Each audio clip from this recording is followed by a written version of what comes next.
I'm Autumn Reynolds, 32, and my hands trembled on the steering wheel as I drove toward my father's mansion. Dad's 65th birthday party awaited, along with the inevitable comparisons to my successful siblings. Despite owning a multi-million-dollar real estate investment firm, I remained the family disappointment, the med school dropout who threw away potential.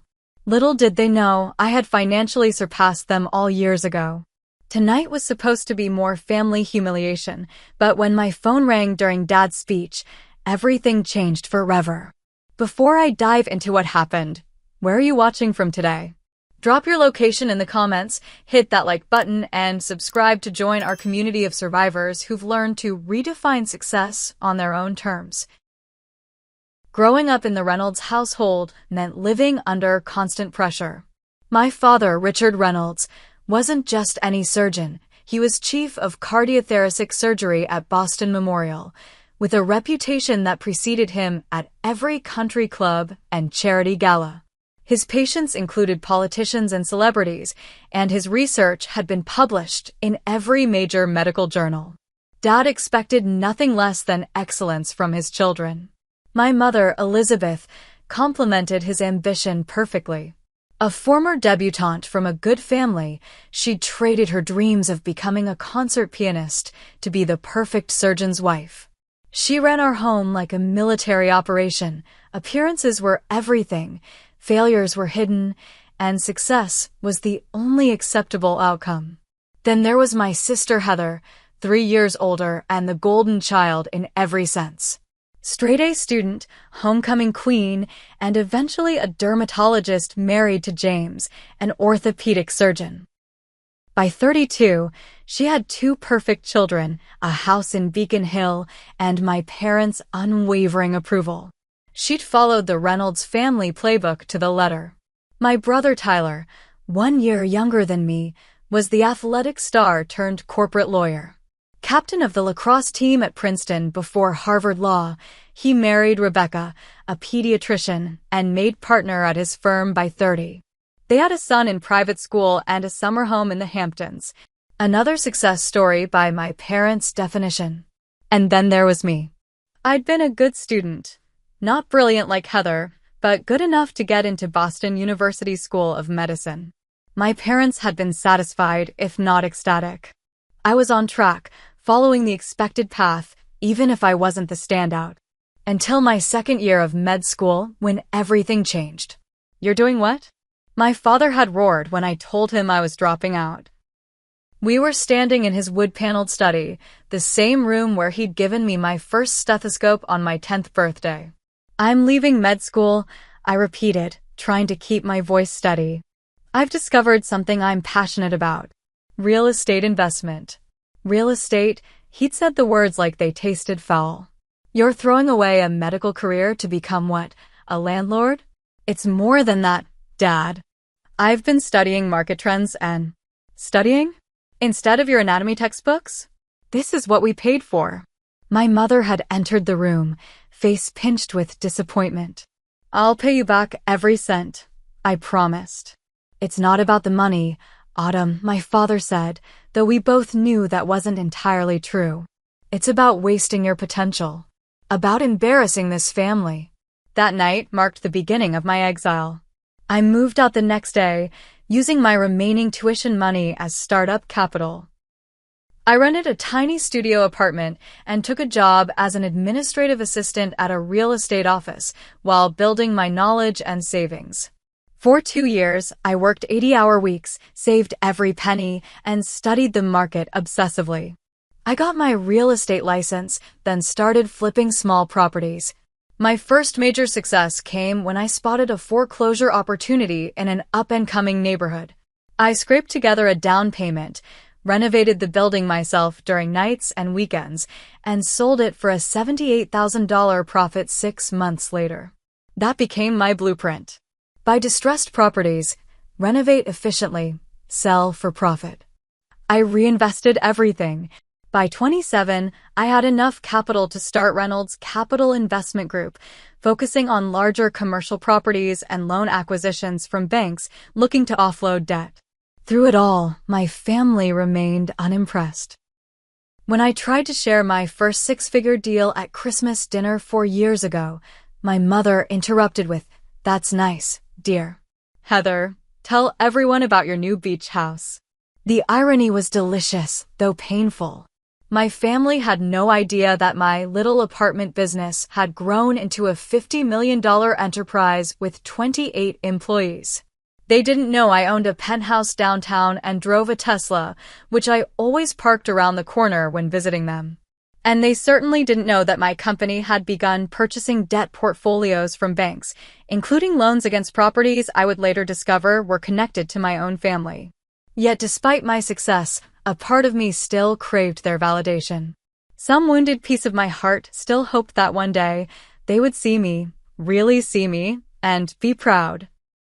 That childish hope was what brought me to my father's birthday party that fateful evening, dressed in a simple black dress that probably cost more than my sister's monthly mortgage payment, but which my mother would inevitably find fault with anyway.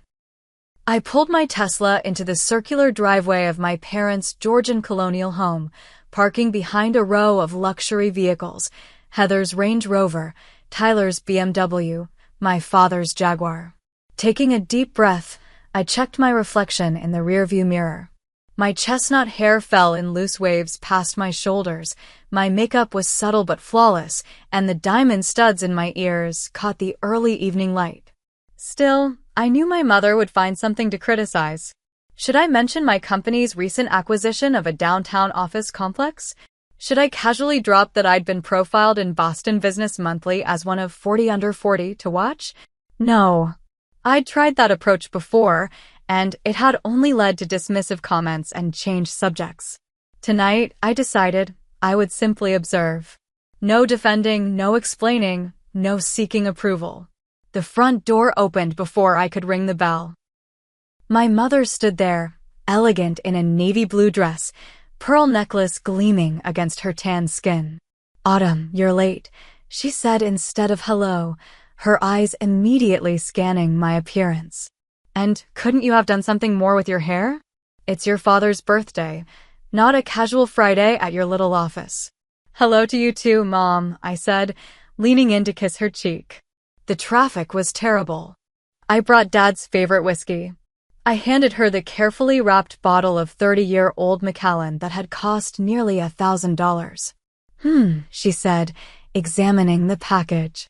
"Well, come in. Everyone's already here." I followed her through the marble-floored foyer into the sprawling living room where about 30 people mingled, drinks in hand. The room had been redecorated since my last visit. New silk drapes, different artwork, an antique sideboard I didn't recognize. "Autumn," my sister Heather's voice carried across the room. She glided toward me in a designer dress that emphasized her slim figure, untouched by her 2 pregnancies. Her blonde hair was pulled into an elegant updo, and her smile was picture-perfect. "We thought you might not make it." "Wouldn't miss it," I said, accepting her air kiss. "How are the kids?" "Amazing," she gushed. "Madison just got accepted into the gifted program at Brookline Day, and Carter's tennis coach says he could be competing nationally by next year. Oh, and we're looking at sailing camps for the summer." "That's great," I said, scanning the room for a server with champagne. "James just got named department chair," she continued, gesturing toward her husband, who was deep in conversation with my father. "Youngest in the hospital's history." "Congratulations to him," I said sincerely. James had always been kind to me, even if he did share my family's confusion about my career choices. "So, how's the apartment thing going?" Heather asked, her tone suggesting she was inquiring about a hobby rather than my career. Before I could answer, the front door opened again, and my brother Tyler arrived with his wife Rebecca. "Sorry we're late," he announced to the room. "Had to finish up a merger agreement. $2 billion deal." He clapped my father on the shoulder as if they were colleagues rather than father and son. "There's my boy," my father said proudly, "the man who never stops working." I watched as Tyler basked in our father's approval, something I'd stopped hoping for years ago. Rebecca spotted me and came over, giving me a warmer greeting than anyone else had. "Autumn, it's good to see you," she said, hugging me genuinely. "How's business?" I started, but was interrupted by my mother. "Autumn, come say hello to the Hendersons.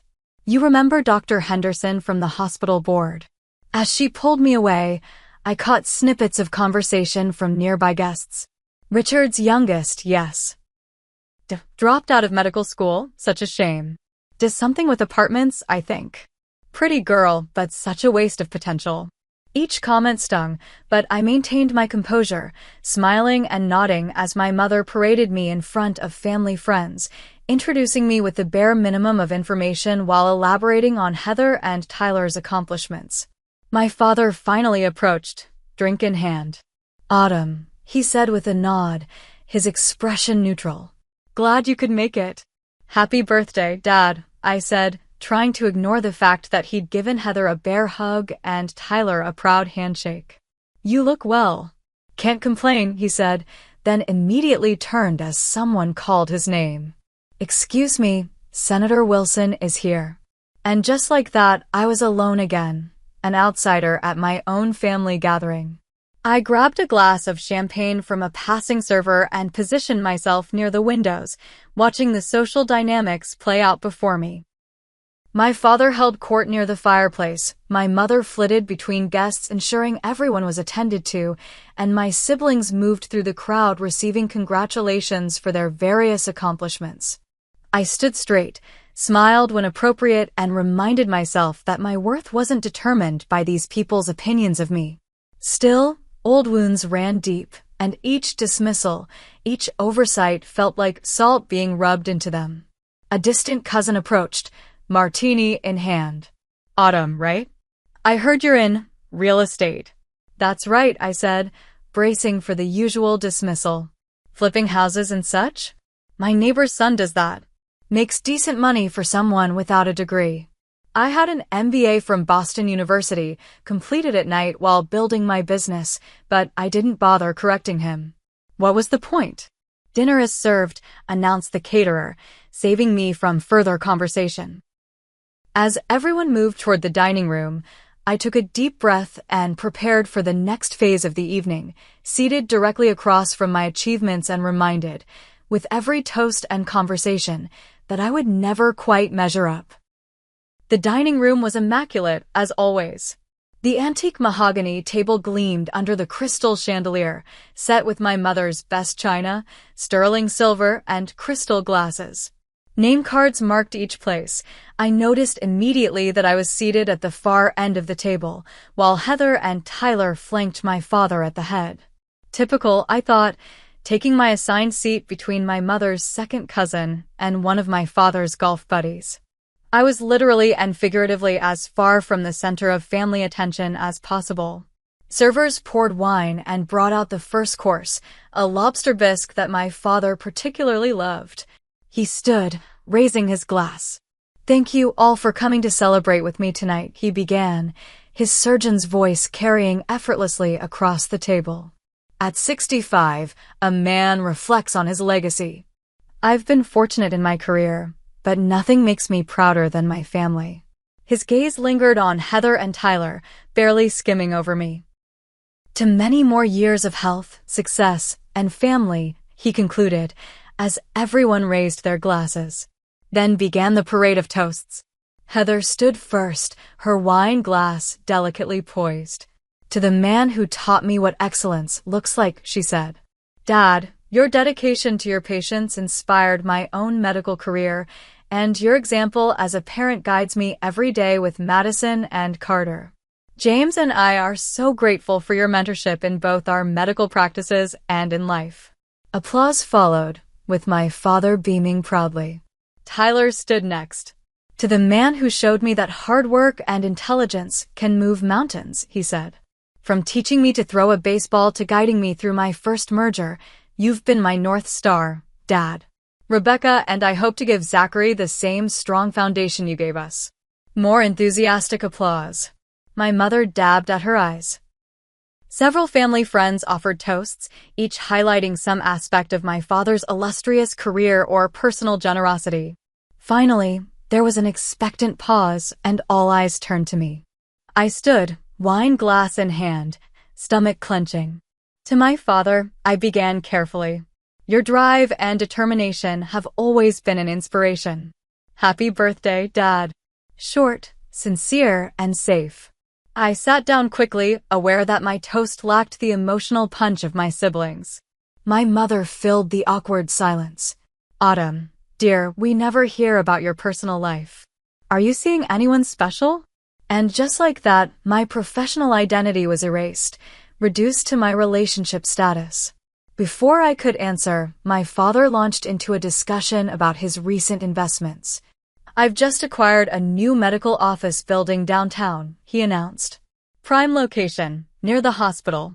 Going to renovate the entire East Wing this summer. I froze, wine glass halfway to my lips. The medical building complex near Boston Memorial had been purchased by one of my shell companies 3 months ago. We'd leased it back to the previous owner, who was apparently my father, with an option to buy after 5 years. He had no idea he was now my tenant. We're expanding our vacation home in Nantucket, Heather chimed in. Adding a guest house and pool. The property values there have gone through the roof. Another shock. My company had financed the construction loan for that expansion through a regional bank we'd partnered with. My firm just signed a lease on a new building in the financial district, Tyler added. 10-year commitment. The partners are very confident about our growth projections. 3 for 3. My company owned that building outright, having purchased it from a distressed seller last year. The leasing agent who'd negotiated with Tyler's firm worked for me. A strange sensation washed over me, part disbelief, part ironic amusement. My family had no idea that they were all, in various ways, doing business with me. The daughter they dismissed. The failure. What about you, Autumn? My father asked suddenly. Still doing that little apartment rental business? The table quieted, attention turning to me with a mixture of politeness and barely concealed disinterest. It's going well, I said simply, deciding once again that details would fall on deaf ears. Good, good, my father replied absently. It's nice to have a hobby that pays for itself. Laughter rippled around the table. I smiled tightly, taking a large sip of wine. It's not just a hobby, Richard, my mother corrected him. Autumn manages several properties, don't you, dear? Like that nice superintendent we had in our old building on Marlborough Street. Very hands-on work. More chuckles. My grip tightened on my wine glass. Actually, I started my company recently. Did I tell you all about Madison's piano recital? Heather interrupted. She played Chopin. The teacher says she's never seen such natural talent in a 6-year-old. And, just like that, I was silenced again. The conversation moved on, flowing around me like I was a rock in a stream. As the main course arrived, perfectly cooked beef Wellington, I found myself observing the dynamics with an almost anthropological detachment. These people, my family, existed in a bubble of mutual admiration and reinforcement.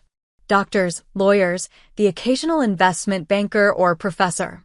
All following prescribed paths to success, all validating each other's choices. There was no room in their worldview for different definitions of achievement, no acknowledgement that dropping out of medical school to pursue another passion might represent courage rather than failure. As dinner progressed and more wine was consumed, the comments became less guarded. Remember when Autumn wanted to be an astronaut? Tyler reminisced with a chuckle. At least running an apartment building is more realistic than that childhood dream. We all have phases, my mother said, patting my hand condescendingly. Some just take longer to grow out of them than others. I withdrew my hand, feeling my professional accomplishments being reduced to a childish phase I was supposedly still working through. I had employees older than my parents. I managed a portfolio worth more than every property at this table combined. Yet here I sat, being patronized over beef Wellington. Autumn's always been a free spirit, my father said, as if that explained everything. Not everyone is cut out for the rigor of medicine or law. The implication being that I'd chosen an easier path because I couldn't hack it in the family's preferred professions. Nothing could be further from the truth. I'd worked harder building my business than I ever had in medical school. But they would never see that. They would never understand what I'd built, the risks I'd taken, the vision I'd realized. In their eyes, I would always be the daughter who couldn't quite measure up. As dessert was served, an elaborate birthday cake alongside my father's favorite creme brulee, I silently calculated my net worth compared to everyone at the table. The mental math was satisfying, even if I couldn't share it. The truth would come out soon enough, and not in the way any of us could have predicted. After dinner, we moved to the living room for the gift opening ceremony. My father sat in his leather armchair like a king on a throne, ready to receive tribute from his subjects. My mother perched beside him, organizing the presents in the order she deemed appropriate, largest to smallest, with family gifts taking precedence. Heather and James went first, presenting an elegantly wrapped box. "This is from all of us, James, myself, and the children," Heather announced. My father unwrapped it with theatrical care to reveal a Patek Philippe watch, its face gleaming in the living room light. "It's the celestial model you admired in Switzerland last summer," Heather explained. The waiting list was over a year, but James pulled some strings with a patient who's a collector. "Extraordinary," my father breathed, examining the timepiece that easily cost more than most cars. "Absolutely extraordinary." He stood to embrace Heather warmly. "This is too generous." "Only the best for you, Dad," she said, basking in his approval.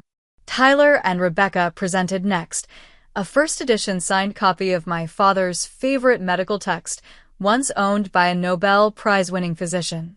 "Tyler, this is museum quality," my father marveled, carefully turning the pages. "How on earth did you find this?" "I have a client who's a rare book dealer," Tyler said casually. "When I mentioned your birthday, he knew exactly what to look for." Another standing embrace, with my father clapping Tyler firmly on the back. "My son," he said proudly, "always the resourceful one." Several other gifts followed, an expensive scotch from a colleague, golf clubs from my uncle, a weekend at a luxury spa from my mother. Finally, it was my turn. I'd agonized over what to give him. Something too expensive would seem like I was trying too hard, something too modest would be dismissed. I'd finally settled on a custom-bound collection of journal articles he'd published throughout his career, organized chronologically and prefaced with comments from colleagues and former students I'd tracked down and interviewed. It had taken months to compile. My father unwrapped it without the reverence he'd shown the other gifts, his expression curious, but not excited. "It's a collection of your published work," I explained as he flipped through it. I reached out to Dr. Levinson at Johns Hopkins and Dr. Chin at Mayo Clinic for their perspectives on how your research influenced the field. They're included in the introduction. He said, nodding slightly. "Very creative, Autumn." "Thank you." He set it aside without reading any of the carefully gathered testimonials, moving on to the next gift with barely a pause. No hug. No standing. Just a cursory thank you and onwards. I felt a familiar hollowness expand in my chest. The gift had been meaningful, personal in a way a watch or book, however expensive, was not. I'd put thought and time into creating something unique, something that honored his life's work. And he'd barely glanced at it. After the gifts were opened, my father stood to address the room again, champagne flute in hand. "I'm overwhelmed by your generosity and love," he said, his surgeon's voice carrying clearly. "At 65, a man thinks about legacy. What will he leave behind when he's gone? Looking around this room tonight, I feel incredibly blessed." His gaze swept over the assembled guests, lingering on my siblings. "My practice has saved lives, my research has advanced medicine, but nothing compares to watching your children succeed. To see them follow in your footsteps, build their own distinguished careers, create beautiful families of their own, That's the true measure of a life well lived." He raised his glass higher, turning specifically toward Heather, who stood with James, both glowing with pride. "At least one child succeeded," Dad announced, wrapping his free arm around my sister in a side hug. To Heather, who's exceeded even my expectations as both a physician and a mother. The room burst into applause. I sat frozen, the words hitting me like physical blows. At least one child succeeded. As if Tyler hadn't also succeeded by his definition. As if I didn't exist at all.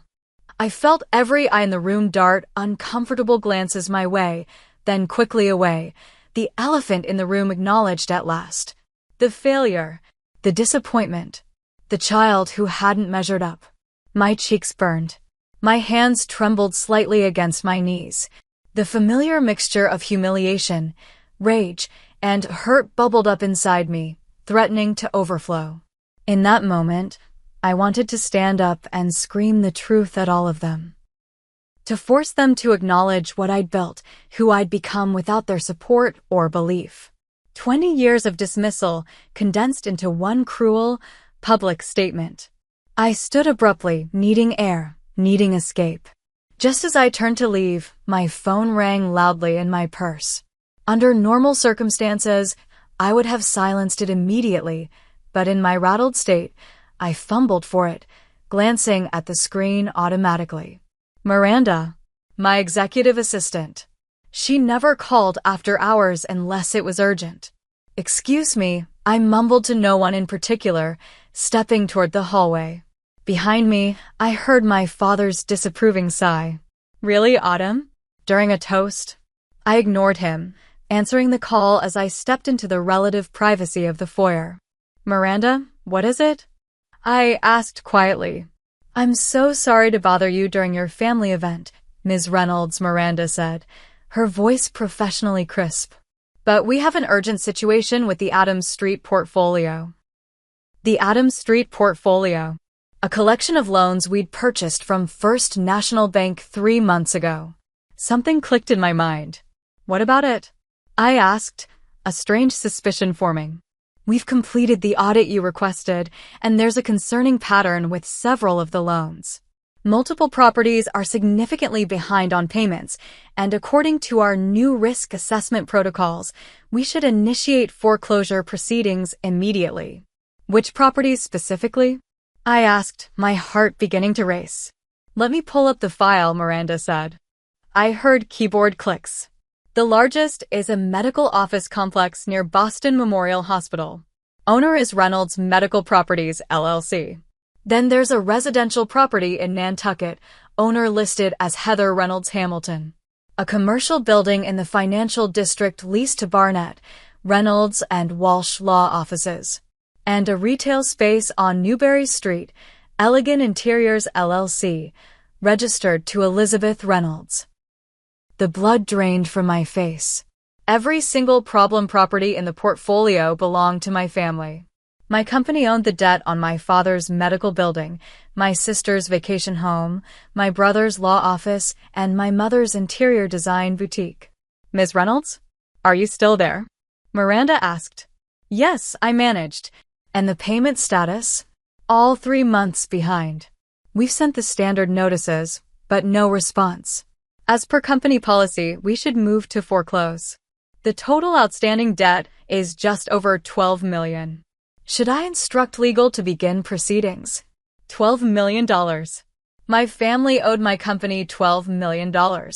From the living room, I could hear my father continuing his speech, something about the value of following established paths to success. About knowing what truly matters in life. An almost hysterical laugh threatened to escape my lips. The irony was beyond belief. All these years of being looked down upon, dismissed as the family failure, and now I literally held their financial futures in my hands. Miranda's voice cut through my thoughts. "Ma'am, should we foreclose on your family's properties?" The question hung in the air between us. In the living room, my father's voice droned on about legacy and true success. About children who made him proud. I stepped back into the doorway of the living room, making eye contact with my father mid-sentence. He frowned at the interruption, at the phone still pressed to my ear. Autumn, he said sharply, whatever business you have can surely wait. This is a family celebration. I smiled slowly, a calm certainty washing over me. Actually, Dad, I think you're going to want to hear this call. It concerns you directly. The room fell silent. All eyes turned toward me. Miranda, I said clearly into the phone, hold that thought. I'm going to put you on speaker. I pressed the speaker button and held the phone out before me. The entire room was silent now, my father's annoyance palpable. Go ahead, Miranda, I said, my voice steady despite my racing heart. As I was saying, Ms. Reynolds, Miranda's crisp, professional voice filled the room. We've completed the audit of the Adams Street portfolio, and we need your decision on the foreclosure proceedings for the properties I mentioned. The medical office complex, the Nantucket property, the law office building, and the Newberry Street retail space. Given the lack of response to our previous notices, our legal team is ready to move forward per company protocol. I watched my father's expression shift from irritation to confusion. His eyes narrowed, trying to make sense of what he was hearing. Could you remind me of the ownership details of these properties? I asked, maintaining steady eye contact with my father. Of course. The medical office complex is owned by Reynolds Medical Properties, LLC, primary stakeholder Dr. Richard Reynolds. The Nantucket property is under Heather Reynolds Hamilton. The commercial building in the financial district is leased to Barnett, Reynolds, and Walsh Law Offices, with Tyler Reynolds as a signing partner. And the Newberry Street retail space is registered to Elegant Interiors, LLC, owned by Elizabeth Reynolds. My mother gasped. My father's face had gone from confused to ashen. Heather and Tyler exchanged alarmed glances. And the total outstanding debt? I asked, though I already knew the answer. $12.3 million across all properties, with accumulated interest and penalties. A deathly silence fell over the room. I could almost hear the collective mental calculations happening as my family processed what they were hearing. I see, I said calmly. And what exactly happened with these loans, Miranda? They were part of a debt portfolio we acquired from First National Bank 3 months ago. The previous lender had flagged them as high risk due to inconsistent payment history. According to our records, no payments have been made since our acquisition despite multiple notices sent to all registered addresses. I nodded, though Miranda couldn't see me. Thank you, Miranda. I'll handle this situation personally. I'll call you back with instructions in 30 minutes. Very well, Ms. Reynolds. Should I have the foreclosure papers prepared in the meantime? I looked directly at my father, whose face had now drained of all color. Not yet. Let's give the property owners one more chance to address the situation. I'll be in touch shortly. As you wish. Sorry again for interrupting your evening. Don't apologize. This was exactly what I needed to hear right now. I'll call you back soon. I ended the call and slipped the phone back into my purse. The silence in the room was absolute. My father stood frozen, champagne glass still in hand. My mother had sunk onto the nearest chair, one hand pressed against her throat. Heather and James were whispering urgently to each other. Tyler looked like he might be sick. What is this? My father finally demanded, his voice tight with controlled panic. What kind of game are you playing, Autumn? No game, Dad, I said quietly.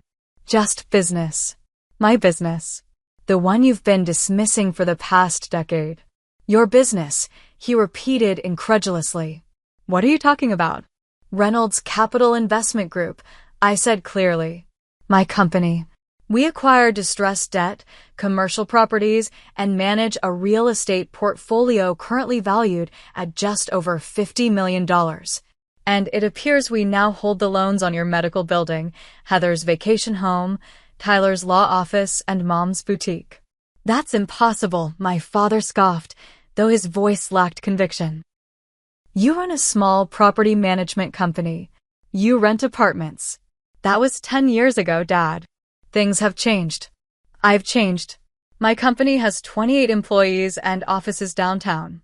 We manage over 70 commercial properties and hold loans valued at more than $30 million, including, apparently, yours. My brother Tyler stepped forward, his lawyer instincts kicking in. This has to be some kind of mistake. First National never notified us of any loan transfer. Check your mail, I suggested.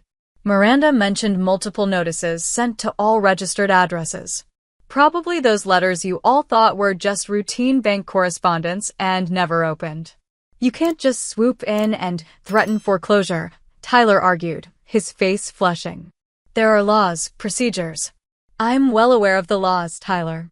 My company follows them precisely. 3 missed payments triggers our foreclosure protocol. It's all standard industry practice, which you'd know if you'd ever shown the slightest interest in what I actually do for a living.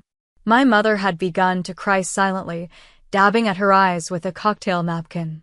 My father's shock was transforming into anger. So this is your revenge, he demanded. Humiliate us in front of our friends and colleagues? Threaten our properties? I looked around the room, at the shocked faces of family, friends, and relatives, at my siblings' expressions of disbelief and betrayal, at my mother's tears and my father's rage. For years, I'd imagined a moment of vindication, a chance to prove my worth to them all. But now that it had arrived, I felt hollow rather than triumphant. Everyone except family, please excuse us, I said loudly. We need to discuss a private financial matter. There was an awkward shuffling as guests gathered purses and jackets, making hasty excuses and departures. Within minutes, only family remained. My parents, Heather and James, Tyler and Rebecca, all staring at me with varying degrees of shock, anger, and fear.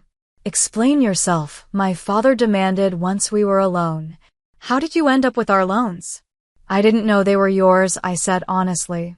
We buy debt portfolios in bulk. Hundreds of loans at a time. They're evaluated by property type and location, not owner name. It's only during the audit process that individual loans get flagged for attention. That's why Miranda called. The system flagged your properties for foreclosure proceedings automatically. So you're saying this is just a coincidence? Tyler asked skeptically. A cosmic joke, I confirmed. But a revealing one, don't you think? All these years, you've looked down on my career choice, dismissed my business as insignificant. And all along, I've been building something substantial enough to now hold your financial futures in my hands. What do you want? My father asked bluntly. Money? Recognition? Is that what this childish display is about? I felt a flash of anger. Childish? You just publicly declared that I'm a failure. That at least one child succeeded. You've spent a decade treating me like a disappointment because I chose a different path than the one you prescribed. And you have the audacity to call me childish. You dropped out of medical school to become a landlord, he shot back. I left medical school to build a multi-million-dollar company. I countered, my voice rising despite my efforts to stay calm. A company successful enough to acquire your debt. Does that sound like failure to you? The room fell silent again. My father's face worked through a complex series of emotions, anger, confusion, disbelief, and something I'd rarely seen directed at me, uncertainty. What happens now? Heather asked quietly, her usual confidence shattered. Are you really going to foreclose on our properties? I took a deep breath, centering myself. That depends on what happens in the next few minutes. For the first time in my adult life, I have your full attention. The question is, will you finally hear what I have to say? I set my purse down on the coffee table and took a seat in my father's leather armchair, a deliberate choice that wasn't lost on anyone in the room. For once, I would be the one in the position of power. Reynolds Capital Investment Group, I began, my voice calm and measured. Founded 8 years ago after I spent 2 years working my way up from administrative assistant to property manager at Boston Urban Properties. Current portfolio, 73 commercial properties valued at approximately $53 million. Loan holdings, $32 million. Annual revenue, $18.5 million. Net profit last fiscal year, $7.2 million. I watched their faces as I recited the numbers, the disbelief giving way to shock, then something like dawning respect, particularly from Tyler and James. I'm the CEO and majority shareholder.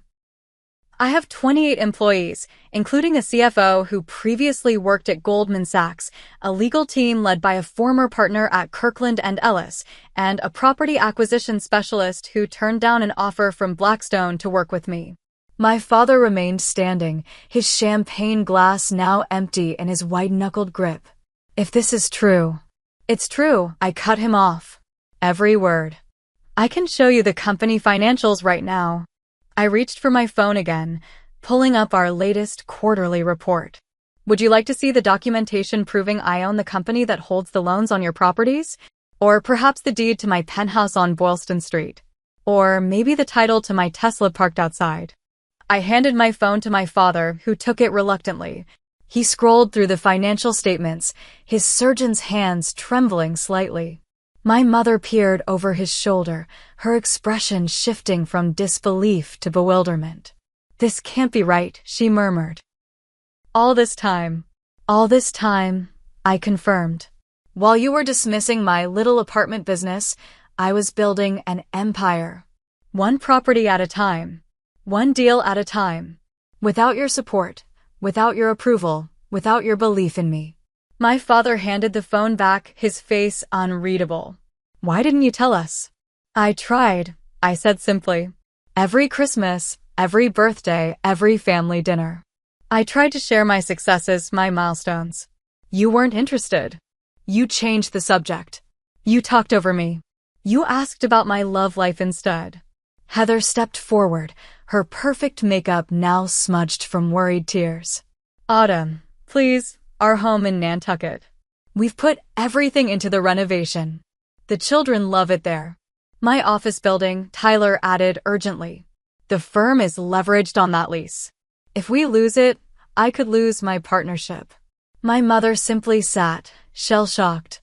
My boutique, she whispered. It's all I have that's truly mine. My father alone remained defiant. So this is your moment of triumph, he said bitterly.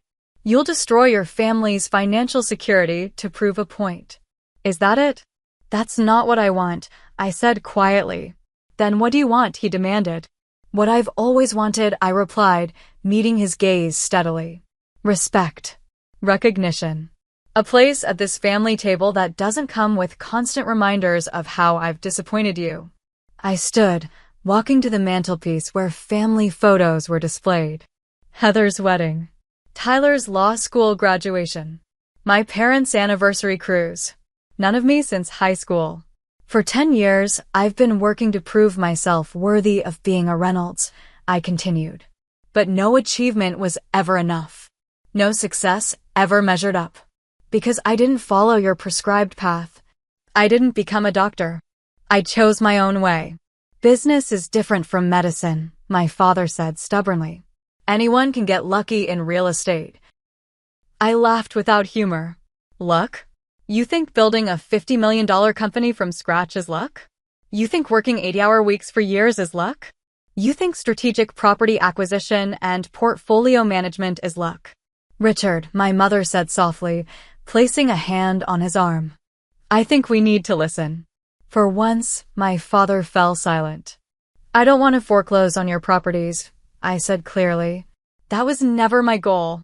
But I do want to renegotiate the terms of our relationship. What does that mean? Tyler asked cautiously. It means I'm done being the family disappointment. Done having my career dismissed.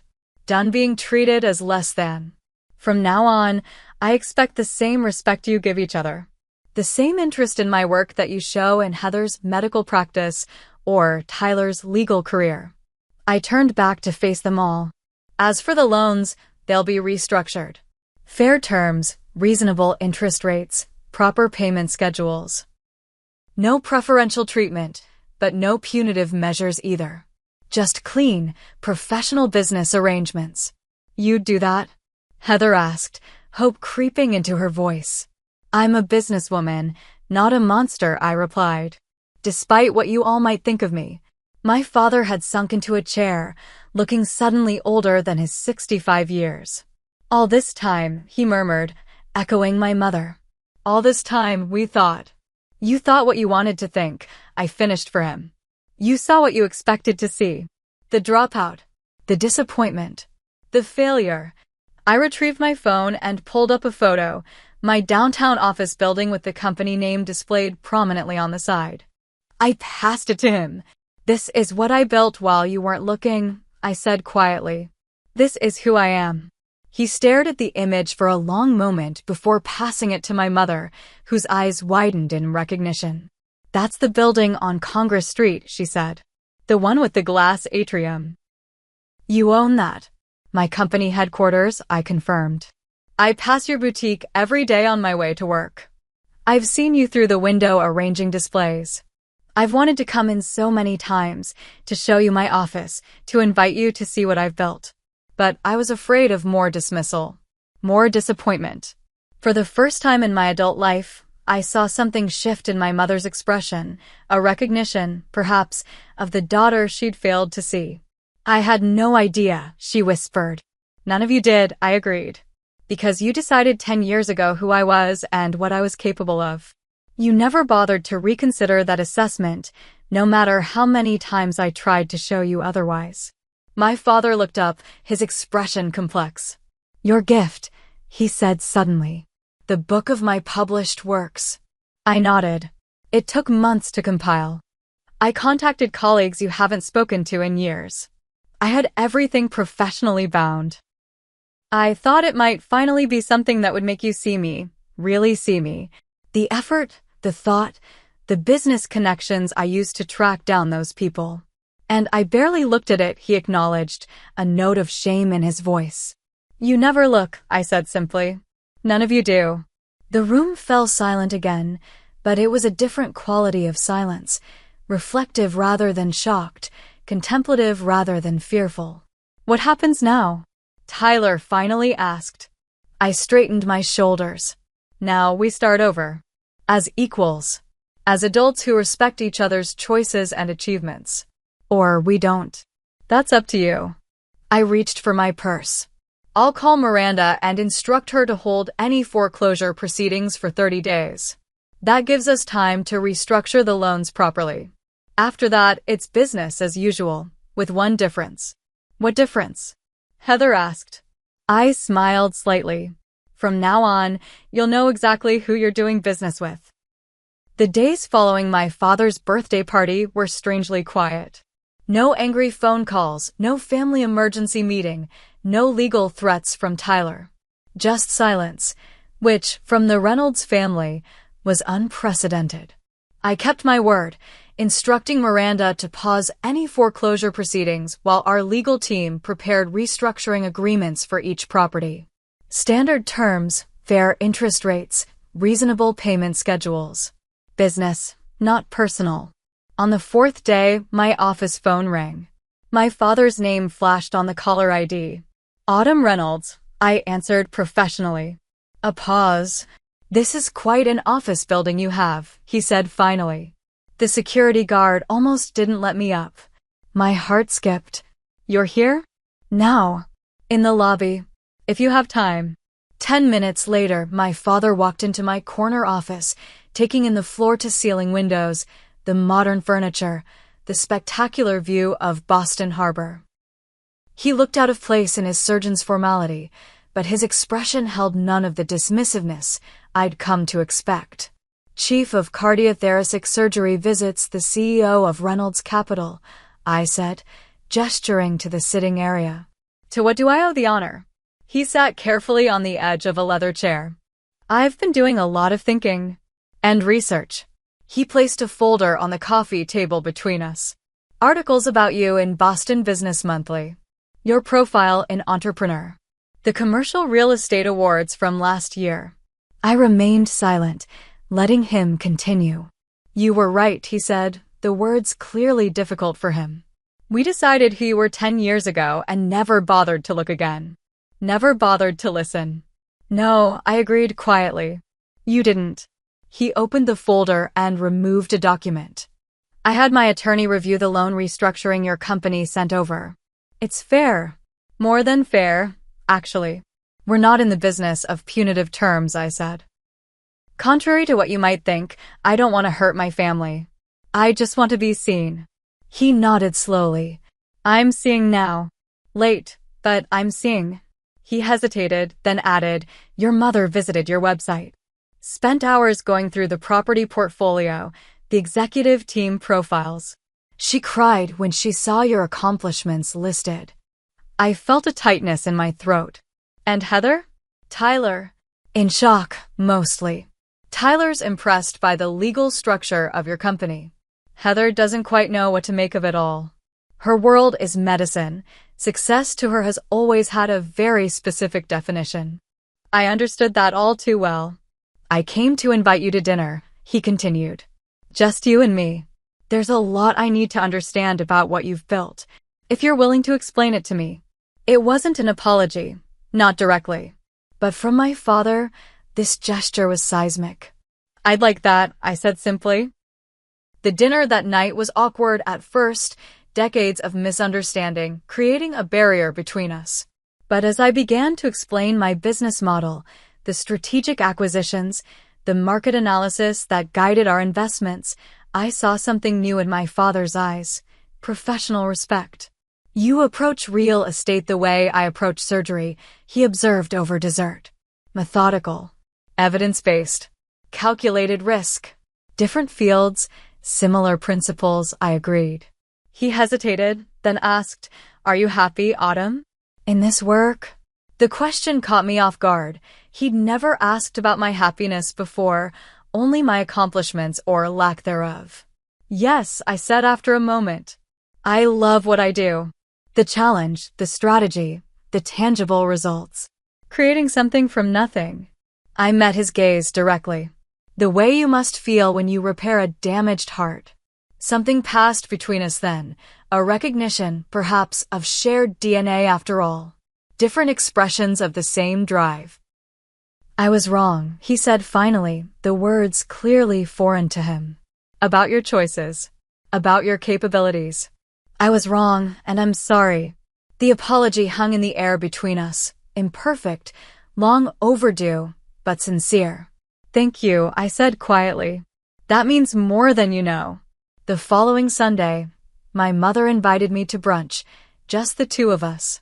Over mimosas and eggs Benedict, she asked questions about my company, my employees, my daily work life. Real questions, with genuine interest. I always thought you were rebelling, she admitted. Choosing a different path to spite us. I chose it because it called to me, I corrected gently. The way music once called to you. Her eyes widened in surprise. You remember that? That you wanted to be a concert pianist? Of course. I found your old recordings once, hidden in the attic. You were extraordinary. She looked down at her plate. Dreams change. Priorities shift. They do, I agreed. But they shouldn't be abandoned completely. There's a baby grand in my apartment that never gets played. You should come over sometime. The tears in her eyes told me everything I needed to know. Heather was the next to reach out, inviting me to her children's piano recital. As we sat side by side in the audience, watching Madison play a simplified Chopin piece, she whispered, The kids have been asking about their Aunt Autumn. They'd love to see your big building downtown sometime. I'd like that, I said.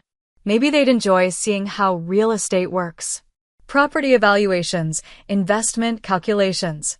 Madison loves math, Heather said thoughtfully. And she's definitely got the Reynolds determination. Another path for a Reynolds to succeed, I suggested. She squeezed my hand in response. Tyler took longest to come around, his lawyer's pride making reconciliation difficult. But eventually, he appeared at my office with a business proposition. My firm's looking to invest in commercial properties as a tax strategy, he explained. I thought maybe, well, you clearly know what you're doing in this market. I smiled. I think we could work something out. Professional to professional.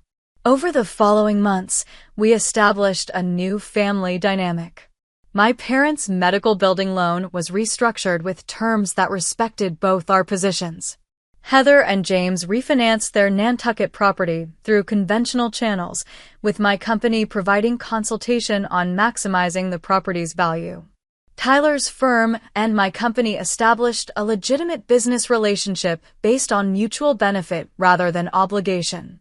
At family dinners, my insights on market trends were given the same weight as Heather's medical opinions or Tyler's legal expertise. My father actually asked my advice on his investment portfolio. My mother proudly mentioned my recent award from the Chamber of Commerce to her friends. For the first time in my adult life, I was a full member of the Reynolds family. Not the disappointment, not the black sheep, but simply another successful adult with a different, but equally valid path. 6 months after that fateful birthday party, I established the Reynolds Family Foundation, with each of us serving on the board. Our first initiative, a scholarship program for young entrepreneurs who, like me, had chosen unconventional paths to success. At the foundation launch event, my father stood at the podium, his surgeon's voice carrying across the crowded room. Success has many definitions, he said, his gaze finding mine in the audience. As a family, we've learned this lesson the hard way. Through the extraordinary achievements of my daughter Autumn, we've come to understand that excellence comes in many forms and legacy is built in many ways. Later that evening, as we shared a quiet moment on the venue's balcony, he asked, "Was it worth it?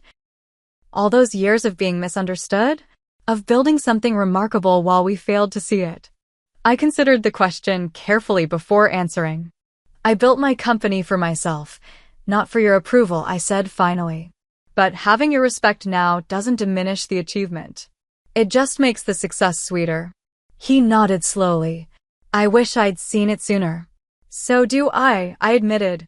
"But we're seeing clearly now. That's what matters." And it was true. The path to recognition had been longer and harder than it should have been, but the destination, true family acceptance, was worth the journey. Not because I needed their validation to be successful, but because even the most self-sufficient among us desire connection, understanding, and respect from those who should know us best. Success, I'd learned, wasn't just about financial achievements or professional accolades. It was about creating a life that aligned with your own values and vision, even when others couldn't yet see its worth. It was about staying true to your path even when the road grew lonely. Sometimes the most successful people are the ones no one recognizes until they've already won the game everyone else is still playing. Have you ever been underestimated by those closest to you? How did you respond, with determination like I did, or in some other way?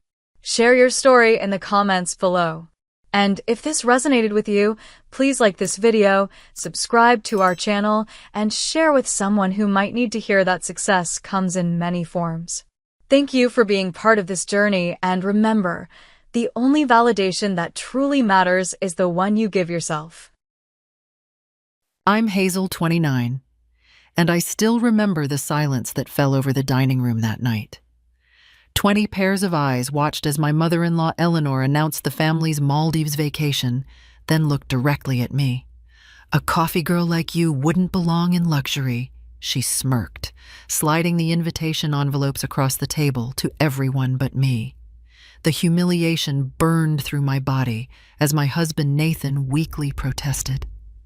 Little did Eleanor know, as their private jet soared away the next day, I was making a mysterious call that would transform her perfect getaway into a nightmare she never saw coming. Where are you watching from today? Drop your location in the comments, hit that like button, and subscribe to hear how I turned my mother-in-law's dream vacation into a lesson she'll never forget. Haiti. To understand why Eleanor's exclusion cut so deep, you need to know our history. I grew up in a working-class neighborhood in Seattle, where my dad worked construction and my mom was a school secretary.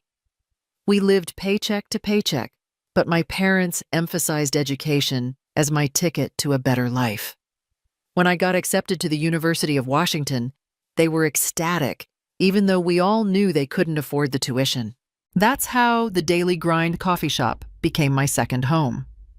I started as a barista during my freshman year, eventually working up to shift manager by junior year. The pay wasn't great, but with tips and my employee discount on meals, I managed to scrape by without drowning in student loans. That's where I met Nathan. He was a business major who came in every Monday, Wednesday, and Friday at precisely 7:45 a.m. for a large dark roast with 1 sugar. At first, he was just another customer, polite but distracted always in tailored clothes that screamed money without being flashy. It wasn't until his laptop died during finals week that we actually spoke beyond coffee orders.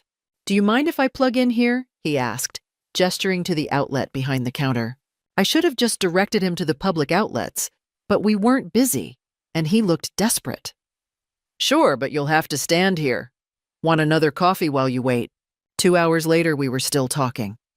I learned he was the son of William Davis, CEO of Davis Financial Group, a company I'd only heard about in business class case studies. Nathan was smart, funny, and surprisingly down-to-earth despite growing up with wealth I couldn't comprehend.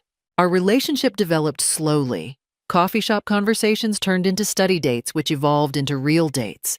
Nathan seemed fascinated by my work ethic, how I balanced full-time classes with 30 hours of work each week. I was intrigued by his world of family connections and opportunities I'd never imagined. 6 months in, Nathan mentioned meeting his parents. "They're having their annual summer garden party. Nothing fancy, just 100 of their closest friends," he joked. I still remember standing in the driveway of their mansion, clutching Nathan's hand like a lifeline. The nothing fancy turned out to be a catered affair with staff in uniforms, a string quartet, and guests who casually mentioned their vacation homes and private jets. Eleanor Davis spotted us immediately. She was tall, immaculately dressed in a pale blue designer dress that probably cost more than my semester's tuition. Her smile tightened when Nathan introduced me. "The coffee shop girl, how quaint." She air-kissed my cheeks. Nathan always had a charitable heart. William Nathan's father was slightly warmer, a tall, distinguished man with Nathan's same kind eyes. He at least asked questions about my studies and seemed impressed when I mentioned my double major in business and communications. Throughout that afternoon, Eleanor made her disapproval crystal clear without ever being openly rude. She'd introduce me to their friends with backhanded compliments. "This is Hazel Nathan's friend. She makes the most delightful coffee I hear. We're all so impressed with her work ethic. Not everyone is fortunate enough to have Nathan's opportunities after all." Nathan's sister Grace, 2 years younger and recently engaged to a congressman's son, seemed uncomfortable with her mother's behavior, but never intervened. His brother Dominic, the youngest at 23, was friendly enough, but clearly took his social cues from Eleanor. After that first meeting, Eleanor launched her improvement project.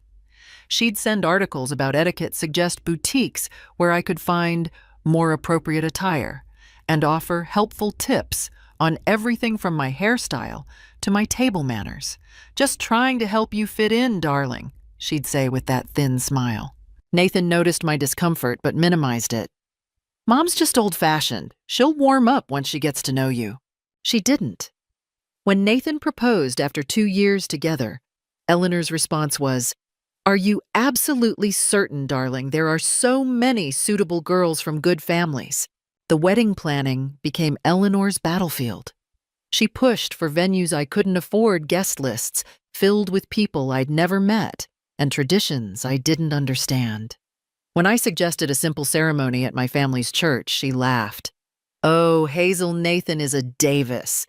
Davis men don't get married in community churches." My parents tried their best to contribute, emptying their modest savings, but it was a drop in the ocean compared to the Davis family's resources.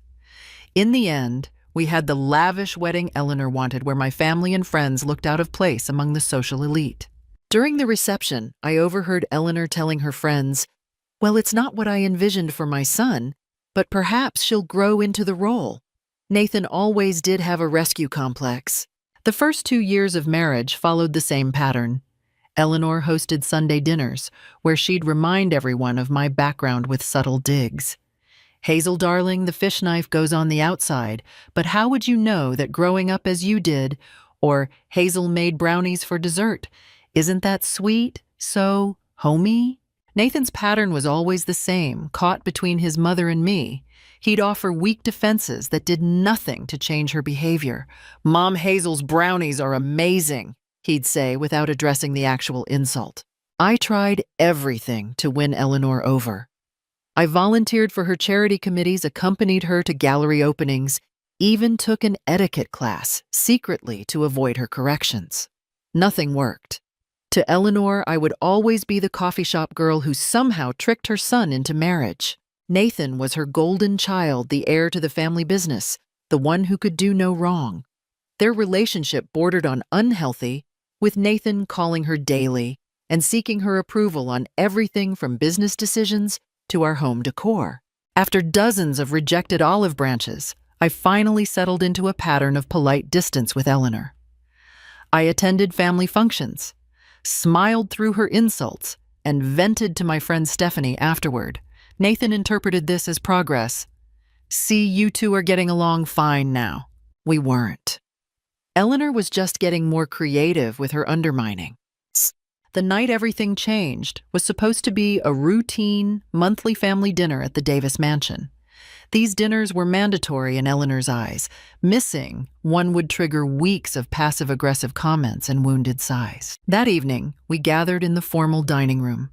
William at the head of the table, Eleanor opposite him, Nathan and I on one side with Grace and her husband James, and Dominic with his girlfriend Allison on the other. The household staff served course after course, while Eleanor dominated the conversation with stories about their recent charity gala. "William and I have an announcement," Eleanor said after the main course, signaling to the butler who brought in a silver tray with elegantly wrapped packages. "For our 40th wedding anniversary, we've decided to treat the family to a 2-week vacation at the Azure Paradise Resort in the Maldives." Excited murmurs rippled around the table. The Azure Paradise was legendary, an ultra-exclusive resort where celebrities and royalty vacationed. Rooms started at $2,000 per night, and the waiting list was rumored to be months long. "We've reserved 3 private villas," William added with a smile. "One for Eleanor and me, one for Grace and James, and one for Dominic and Allison." I noticed it immediately, 3 villas for 6 people. Where did that leave Nathan and me? Eleanor began distributing the packages, thick cream envelopes with each couple's names embossed in gold. "Grace James, here's yours. Dominic Allison. William, of course, we'll share." She handed Nathan an envelope with only his name. "And Nathan, darling, here's yours." The room fell silent as everyone realized what was happening. 20 eyes watched as I sat there empty-handed. The only sound was the grandfather clock ticking in the corner. "Eleanor," I finally said, my voice barely above a whisper. "Is there an invitation for me?" Eleanor's face arranged itself into a mask of practiced concern. "Oh, Hazel, dear, I thought Nathan would have explained. This is a very exclusive resort with certain standards. A coffee girl like you wouldn't belong in luxury. You'd be uncomfortable with all that sophistication."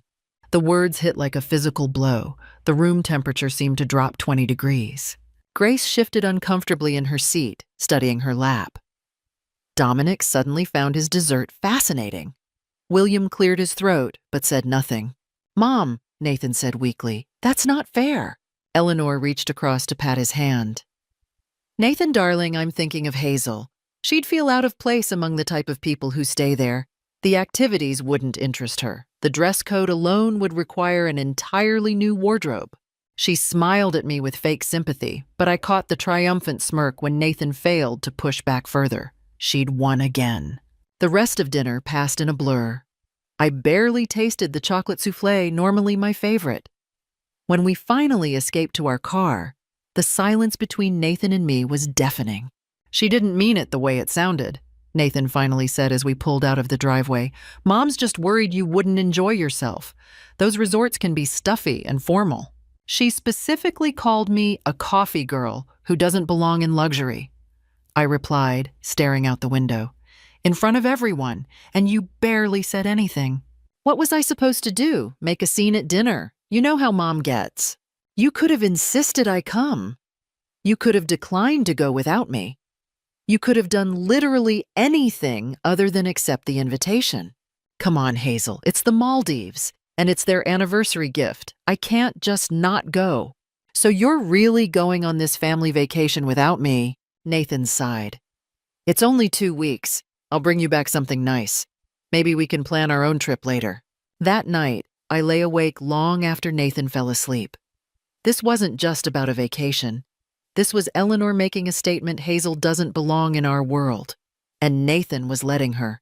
The next morning, I watched numbly as Nathan packed his suitcase, chattering about the resort amenities like this was perfectly normal. He kissed me goodbye, as if he were just leaving for a business trip, not abandoning me for a family vacation I'd been explicitly barred from. I'll text you when we land, he said cheerfully. Love you. From our apartment window, I watched him climb into the waiting town car. William had arranged for the family to travel to the airport together before boarding their private jet. 3 years of marriage, and this was where we stood. I was still the outsider, the coffee girl who didn't belong. After Nathan left, I collapsed onto our couch and finally let the tears flow. 3 years of swallowing Eleanor's insults, of Nathan's weak defenses, of trying to be good enough for a family that had decided on day one that I never would be. I scrolled through photos on my phone holidays, where Eleanor had positioned me at the edge of family photos so I could be easily cropped out. My birthday dinner, where she'd forgotten my shellfish allergy and seemed surprised when I couldn't eat the main course. Our housewarming party, where she'd brought an interior designer as her gift because our decor was tragic. The pattern was crystal clear. But what hurt more was Nathan's pattern always caught in the middle, always choosing the path of least resistance, which invariably meant letting his mother win. My phone rang. Stephanie, my best friend since college. Tell me you're not sitting there crying over that witch, she said when I answered. How did you know? Because I know you, and I know what happened. Grace texted me. Grace and Stephanie had met at our wedding and bonded over their shared love of obscure indie bands. They weren't close, but they occasionally met for coffee.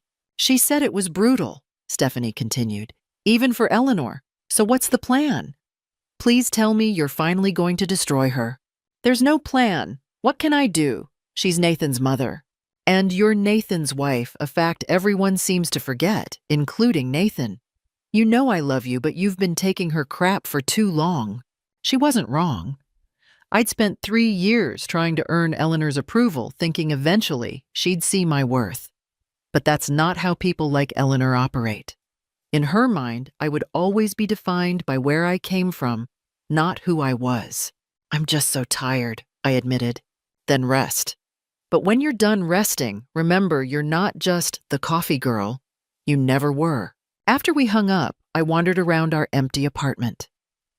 Stephanie's words echoing in my mind. She was right. I had allowed Eleanor, and by extension Nathan, to make me feel small, to make me doubt my worth. I walked into our home office and opened the bottom drawer of my desk, where I kept personal mementos. Beneath old cards and photos was a small wooden box from my coffee shop days. Inside was a business card I'd kept for years, though I'd never used it. Jackson Reed. The name brought back memories. Jackson had been a regular at the daily grind during my second year there. Unlike most customers, he noticed the person behind the counter. He was older, maybe mid-40s, successful in a way that didn't need to announce itself. Every morning, he ordered a simple black coffee and left a 20 in the tip jar. I learned he was going through a difficult divorce. Some mornings he looked like he hadn't slept. I started setting aside the freshest pastry for him, occasionally sitting with him during my break when the shop was quiet. "You're the only person who doesn't want something from me," he told me once. Do you know how rare that is? I didn't realize who he was until I saw his photo in a business magazine someone left behind. Jackson Reed Hotel magnate owner of the exclusive Monarch Resorts chain. When I mentioned it, he'd laughed. "I wondered when you'd figure it out." Most people lead with that. The day he told me his divorce was finalized, he handed me his card with a personal number scrawled on the back. You've been a lifeline during the darkest period of my life, Hazel. If you ever need anything, anything at all, this debt goes beyond money. I'd kept the card, but never called. It felt wrong somehow, like cashing in on a friendship. Now I stared at that number, turning the card over in my fingers. Was getting revenge on Eleanor worth crossing this line? Was it even about revenge, or was it about finally standing up for myself? I thought about Nathan already on his way to paradise with his family, without me. About Eleanor's smug smile when she'd excluded me. About 3 years of subtle humiliations. Enough was enough. Before I could second-guess myself, I dialed the number, not really expecting it to still work after all these years. It rang twice before a familiar voice answered. "This is Jackson." "Jackson, it's Hazel from the Daily Grind coffee shop. I don't know if you remember." Hazel. Of course I remember. The only barista who knew when to talk and when to just refill the cup. It's been, 6 years? Something like that, I said, surprised by his warm reception. I'm sorry to call out of the blue. Nonsense, I meant what I said back then. What can I do for you? I hesitated, then decided to be direct. It's a long story, but my mother-in-law just excluded me from a family vacation to the Maldives at the Azure Paradise Resort. There was a pause, then Jackson laughed. You're kidding. That's one of mine. I acquired it last year. Wait, really? The coincidence seemed too perfect. The resort business is smaller than you'd think at the luxury level. So your mother-in-law is currently a guest at my resort after explicitly uninviting you. That's interesting. I quickly explained the situation, the dinner Eleanor's coffee girl comment, Nathan's failure to stand up for me.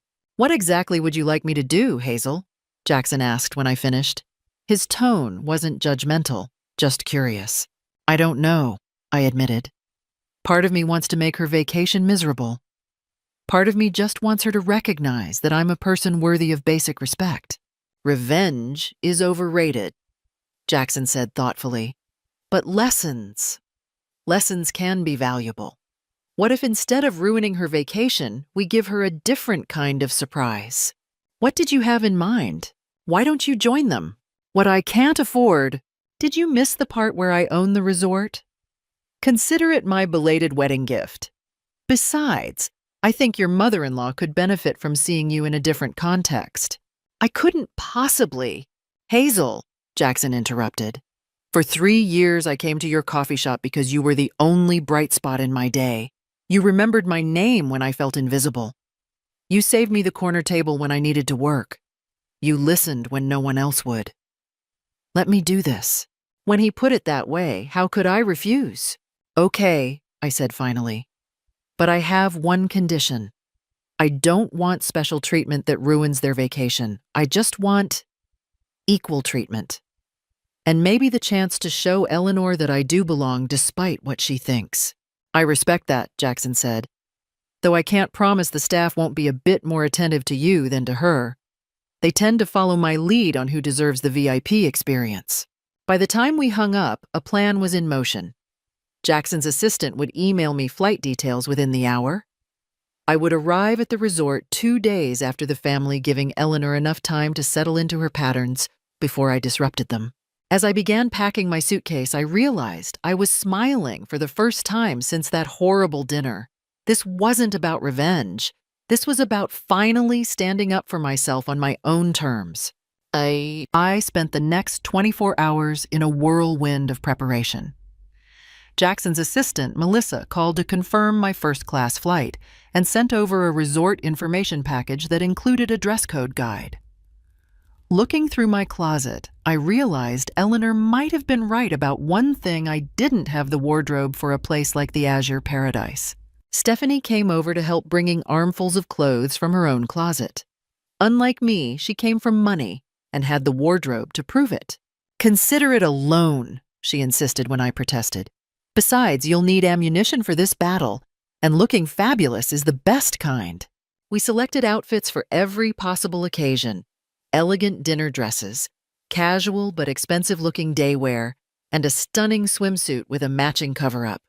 Stephanie even insisted I take her diamond stud earrings, a graduation gift from her parents.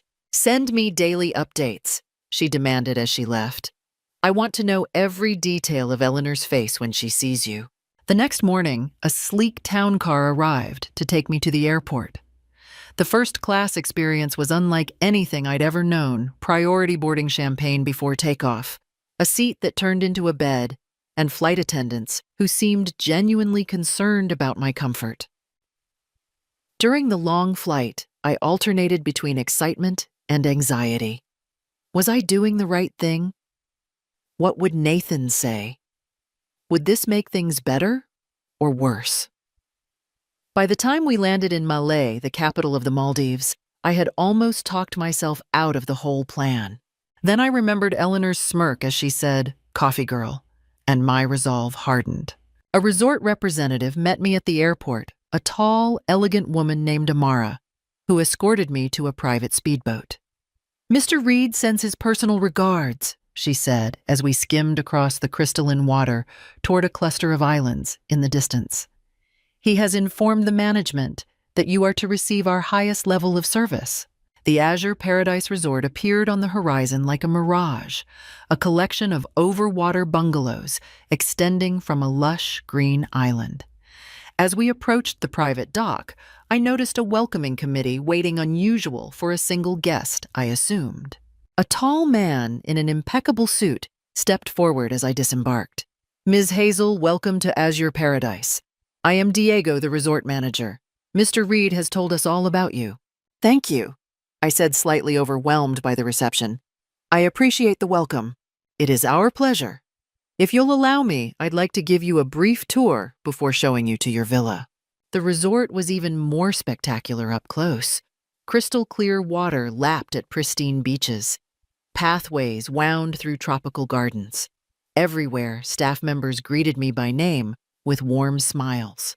"Your mother-in-law's family arrived 2 days ago," Diego mentioned casually as we walked. "They are staying in our Sunset Villas. Mrs. Davis has been making her presence known to the staff." "I can imagine," I murmured. "There have been some unfortunate mix-ups with their accommodations." Diego continued, a slight twinkle in his eye. "Due to a booking error, Mrs. Davis and her husband received our smallest Sunset Villa rather than the grand villa they expected."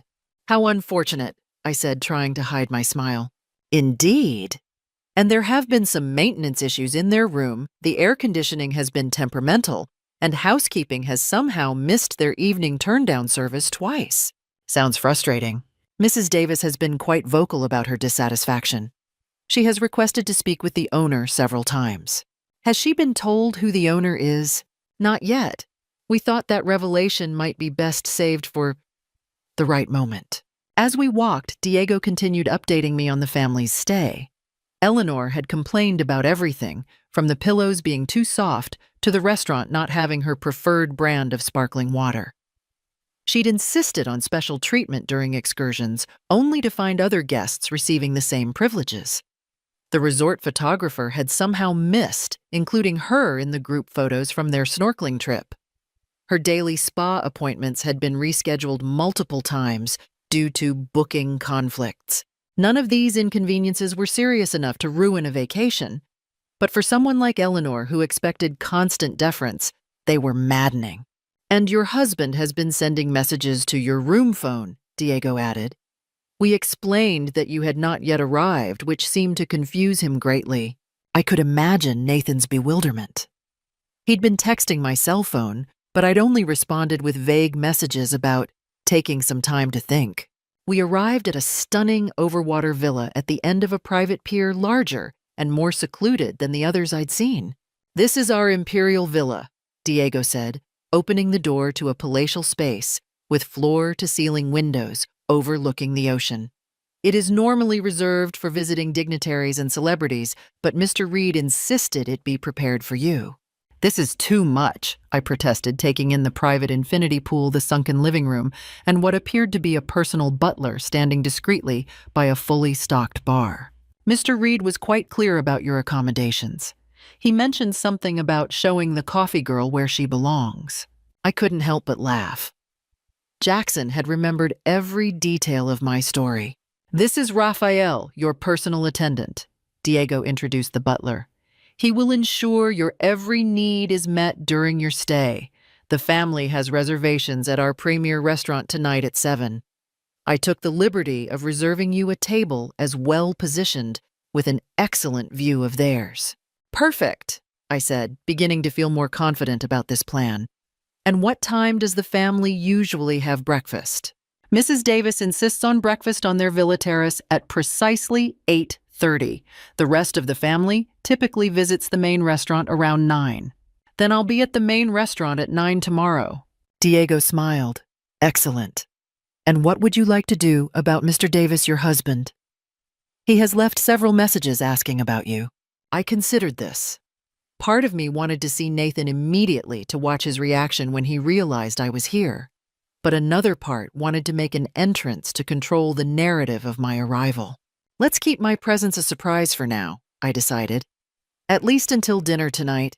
After Diego left, Raphael showed me around the villa, explaining the amenities and asking about my preferences for everything from pillow firmness to minibar selections.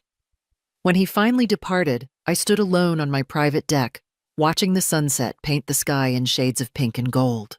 For the first time since that awful dinner, I felt a sense of power. Not the power to hurt Eleanor, but the power to change how she saw me, how I saw myself. I received a text from Nathan. "Mom's having a meltdown over her substandard villa. Dad's threatening to leave early. Wish you were here to help calm things down." I smiled to myself. Nathan still didn't get it. He still saw me as the peacekeeper, the one who smoothed Eleanor's ruffled feathers. Tonight, he'd see something different. I spent the afternoon preparing for dinner, taking my time with each step. A long soak in the enormous tub. A careful application of makeup, not too much, just enough to enhance my features. I chose a sleek black dress from Stephanie's collection, elegant but not flashy, and added her diamond earrings. Looking in the mirror, I barely recognized myself, not because of the clothes or the makeup, but because of the confidence in my eyes. This woman didn't look like someone who would silently accept being called the coffee girl. At 6:45, Raphael escorted me to Azura, the resort's signature restaurant. Through the windows, I could see the Davis family already seated at a central table. Eleanor predictably had positioned herself to face the entrance, always needing to see and be seen. Diego met me at the restaurant entrance. "Are you ready, Ms. Hazel?" I took a deep breath. "I'm ready." "So, from what I learned from Diego and the staff, Eleanor's first days at the resort had been far from the triumphant vacation she'd envisioned. The family had arrived via private jet met by resort staff who whisked them to their villas in electric carts. Eleanor had been visibly pleased by the deferential welcome until they reached their accommodations. "I specifically requested the Grand Sunset Villa," she'd informed the staff frostily upon seeing their assigned villa. "There must be some mistake." "I apologize, Mrs. Davis, but according to our records, this is the villa reserved for your party," the staff member had explained. "The Grand Sunset Villa is currently occupied by another guest." "Do you know who we are?" Eleanor had demanded. "My husband is William Davis of Davis Financial Group. We never stay in standard accommodations." The staff member had remained professionally apologetic but firm. The villa was beautiful by any standard. Spacious, luxuriously appointed, with a private deck extending over the turquoise lagoon. But it wasn't the best, and that was what Eleanor couldn't tolerate. William had attempted to smooth things over, pointing out the stunning view and the private plunge pool. "It's lovely, Eleanor. Let's get settled and enjoy our vacation." But Eleanor had already begun compiling her list of complaints. The pillows were too soft. The complimentary champagne wasn't her preferred brand. The flower arrangement contained lilies, to which she claimed a mild allergy. Their first night, the air conditioning had cycled on and off at irregular intervals. When Eleanor called for maintenance at 11 p.m., she was informed that the technician wouldn't be available until morning. She'd spent the night fanning herself dramatically, while William slept peacefully beside her. Breakfast on their first full day brought another perceived slight. When Eleanor requested her eggs be redone for being too runny, the replacement arrived at the same time as everyone else's main courses, leaving her to eat alone while the family finished. The family's scheduled snorkeling excursion had been delayed due to another group's late return. During the trip, Eleanor had positioned herself front and center for the group photo, only to discover later that she was barely visible, partially blocked by a smiling honeymoon couple. Her spa appointment had been moved from 2 p.m. to 4 p.m. due to a scheduling conflict, forcing her to miss the afternoon tea she'd been looking forward to. When she'd complained to the spa manager, she'd received another apology, but no accommodation. By dinner on the second night, Eleanor was fuming. The family gathered at Coral, the resort's casual beachfront restaurant, where Eleanor loudly informed the server that her lobster was overcooked and her wine wasn't properly chilled. "I want to speak to the manager," she'd demanded after the server offered to replace her meal. Diego had appeared promptly, all professional concern. "How may I assist you, Mrs. Davis?" "This entire vacation has been one disappointment after another," Eleanor had declared loud enough for nearby tables to hear. "The villa is substandard, the service is lacking, and now the food is inedible. Do you know how much we're paying to stay here?" Diego had apologized smoothly. "I understand your frustration, Mrs. Davis. Perhaps you would like to speak with the owner about your concerns. He will be arriving tomorrow." This had temporarily placated Eleanor. "Yes, I think that's best. The owner should know how his supposedly luxury resort is actually being run." Meanwhile, the rest of the family had been enjoying themselves despite Eleanor's dark cloud. Grace and James had spent the day sailing. Dominic and Allison had taken a cooking class featuring local cuisine. William had enjoyed a round of golf on the resort's pristine course. Nathan had been texting me regularly, his messages revealing his growing frustration with his mother. "Mom's on the warpath about the villa, says it's barely adequate. Dad says we should be grateful to be here at all, which didn't go over well. Mom made a scene at breakfast over eggs, Hazel. Really wish you were here. You always know how to handle Mom without setting her off." His last message before my arrival was the most telling. "I think I'm finally seeing what you've been talking about all these years.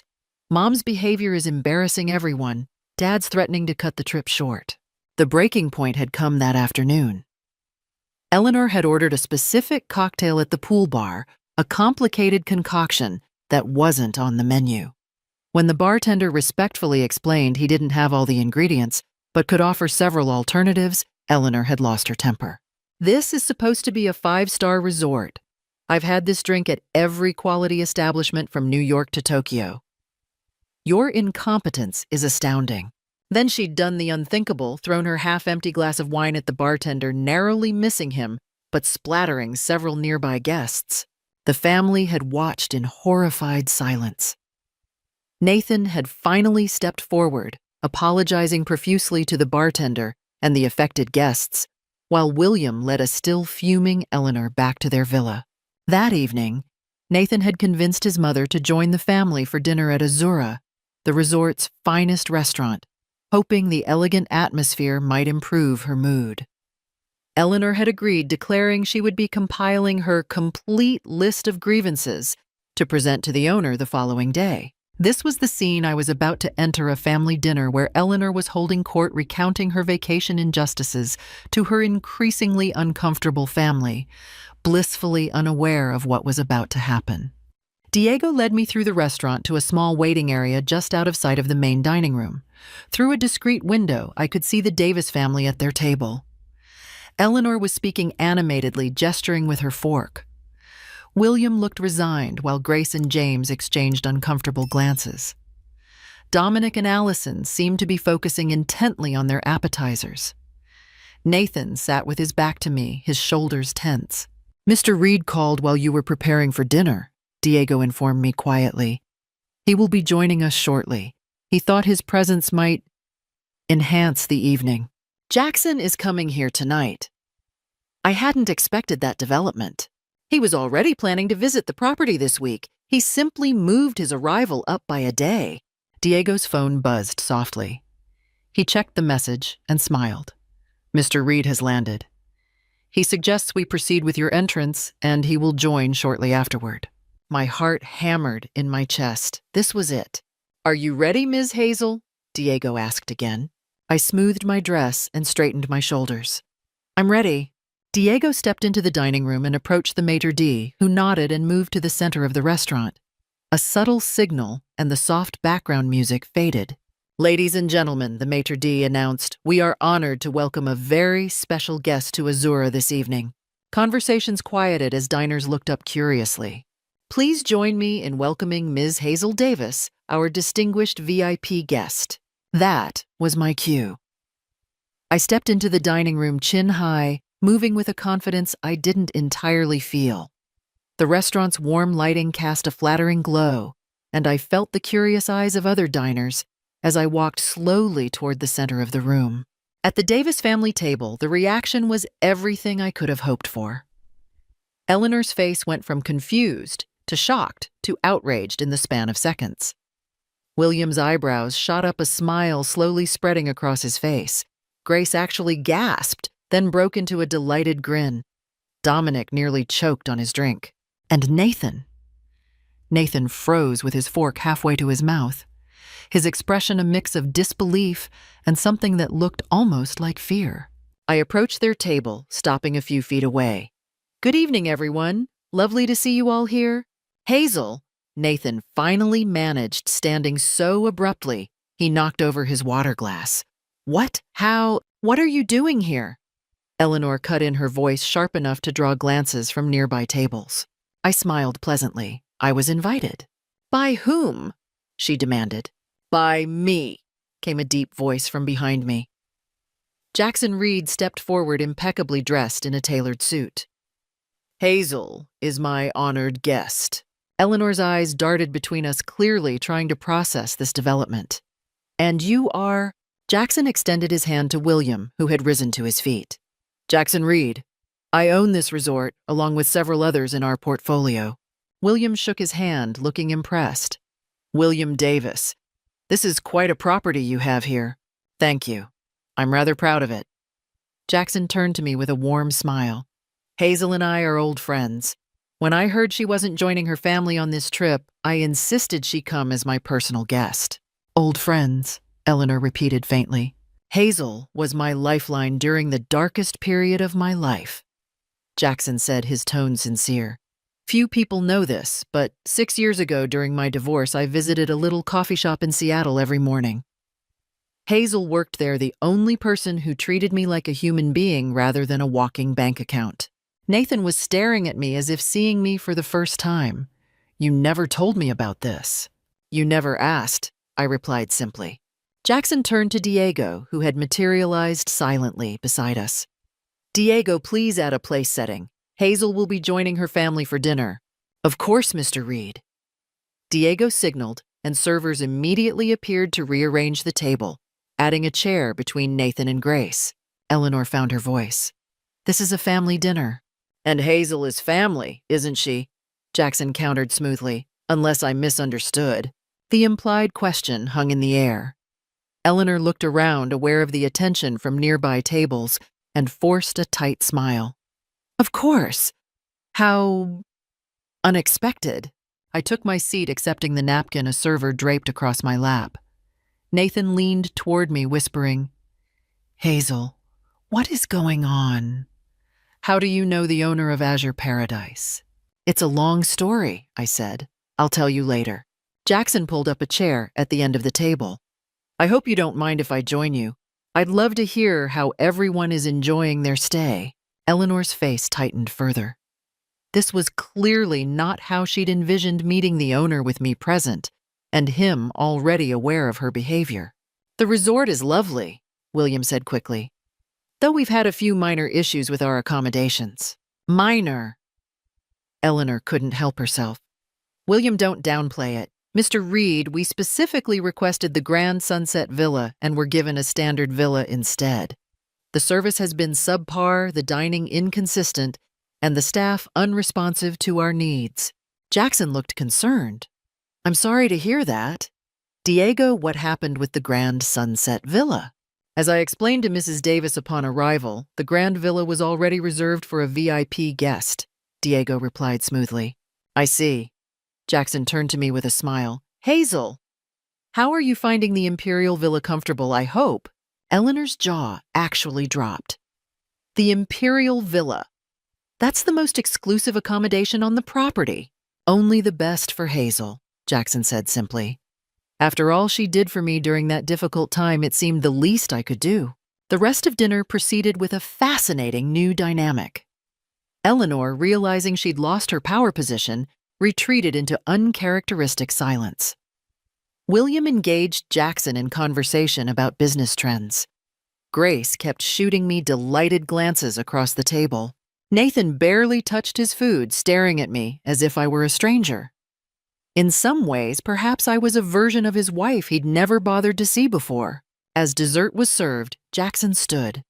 I have some business to attend to, but please enjoy the rest of your evening. Everything is on my account, of course. He shook hands around the table, lingering when he reached me. Breakfast tomorrow. There's a lovely private cove on the east side of the island. I'd like that, I said, ignoring Eleanor's thinly veiled glare. After Jackson left, an awkward silence fell over the table. Eleanor broke it first. Well, this has certainly been illuminating. I had no idea you had such connected friends, Hazel. There's a lot you don't know about me, Eleanor, I replied calmly. Apparently so. She turned to Nathan. Did you know about this friendship? Nathan shifted uncomfortably. Not exactly. Not at all, you mean, I corrected gently. William, ever the peacemaker, signaled for the check. It's been a long day. Perhaps we should all get some rest. As the family rose to leave, Grace grabbed my arm. You have to tell me everything. Lunch tomorrow. I'd love that, I said, genuinely pleased by her enthusiasm. Outside the restaurant, Eleanor and William departed quickly, heading toward their villa, without a backward glance. Dominic and Allison followed after Dominic gave me a surreptitious thumbs up. Nathan lingered, waiting until we were alone. Hazel, I don't understand any of this. Why didn't you tell me you were coming? How do you know Jackson Reed? What's going on? I think we need to talk, I said, but not here. My thoughts exactly. Let's go back to our villa. I have my own villa, Nathan. His face fell. You're not staying with me. Not tonight. I need some space to think. About what? His voice held a note of panic. About us, about your mother, about the fact that you let her exclude me from this vacation and barely put up a fight. Hazel, Not here, I repeated. Tomorrow, we'll talk tomorrow. I could see he wanted to argue, but something in my expression stopped him. Okay, tomorrow. As he walked away, shoulders slumped, I felt a momentary pang of sympathy. But then I remembered the look on Eleanor's face when she called me the coffee girl, and Nathan's weak response. Sometimes lessons had to be learned the hard way. I returned to my villa, stepping out onto the private deck to watch the moon reflect off the water. For the first time in years, I felt like I was standing on solid ground. No matter what happened next with Nathan and his family, I had reclaimed something important, my sense of self-worth. My phone buzzed with a text from Stephanie. Well, don't leave me hanging. I smiled and began typing the events of the evening, knowing she would appreciate every detail of Eleanor's shocked face. Sut. The next morning, I woke to the gentle sound of waves lapping beneath my villa. For a moment, I forgot where I was. The luxurious surroundings still felt surreal after years of feeling like an outsider in the Davis family's world of privilege. Raphael had arranged breakfast on my private deck, fresh fruit pastries, and coffee that reminded me of my barista days. I was savoring both the food and the stunning ocean view when I heard a soft knock on my villa door. To my surprise, it wasn't Nathan but Eleanor who stood there looking uncharacteristically uncertain.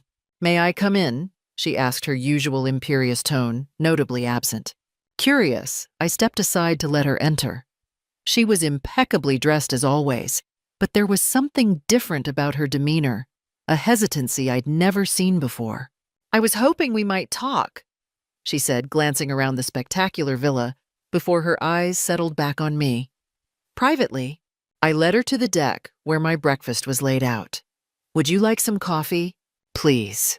I poured her a cup, noting the irony of serving coffee to the woman who had dismissed me as the coffee girl just days ago. Eleanor took a sip, then set the cup down carefully. I owe you an apology, Hazel. I waited, giving her space to continue. My behavior at the family dinner was inexcusable, as was excluding you from this vacation. She looked out at the ocean, avoiding my eyes. I've spent the last 3 years treating you as if you weren't good enough for Nathan for our family. I was wrong. Her admission stunned me. In 3 years, I'd never heard Eleanor admit to being wrong about anything. What changed? I asked. Seeing you last night with Jackson Reed, a man whose name opens doors even I can't access, made me realize how superficial my judgments have been. She paused.